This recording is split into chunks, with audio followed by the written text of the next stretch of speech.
in our lives, we tend to have attitudes that we develop, yes, we habits that we have, yeah, patterns that we have developed. And really, it does take the Holy Spirit to come into our lives, to invade our lives, to show us these patterns that we have that are not pleasing to God, and then show us how to overcome them and to essentially retrain ourselves. It's that's what spiritual growth is all about. Taking the opportunity to recognize our human fleshly tendencies and to do something else that's pleasing to God. So what sort of principles did God teach you as far as just the whole notion of letting go? How did you do that? Very intentionally. Waking up in the morning and being able to just be aware. I feel like, this book is not a prescription book. It's not prescriptive in any way. It's not going to tell you how to turn loose of something. What I hope it will do is encourage people to be aware in their life where that might be, where God may want to teach them, but because of their built-in, all of the things that you said, that we have these attitudes that we develop, but because of those built-in things that we have in us, we can't see. We're blinded to certain things.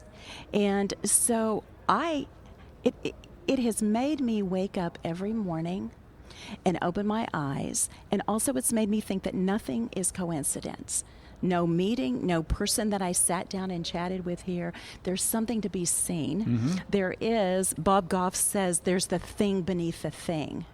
And I believe that so strongly. I believe the story that is apparent is not really the story. Yeah.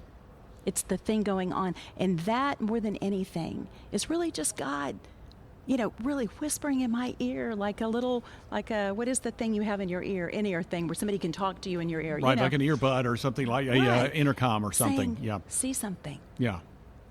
Look. See something. See something. Mary Oliver do you know who Mary Oliver is, the American poet? I do not, but I'm sure you're about to tell me. Well, she has a list of 3 things for walking through life, 3 little short things. Pay attention, be astonished, and tell about it. So if there's anything I could say, summing up my book, it would be that I paid attention when I got to a point in my life where I needed to. I had to look up. And God astonished me with the lessons that he taught me when I opened my eyes to that. And then the book is my telling about it. And it's never I think one of the themes that you deal with in this book, it's never too late to change, right? No, it's never too late. And it's going to be an ongoing process. It's never one and done. It is, again, it's this, I feel like I said, we walk between this, a time to be born and a time to die. Yeah. We walk, and during that time, this holding and releasing is a very fluid thing. Our children, there's a chapter in there about turning loose of my children.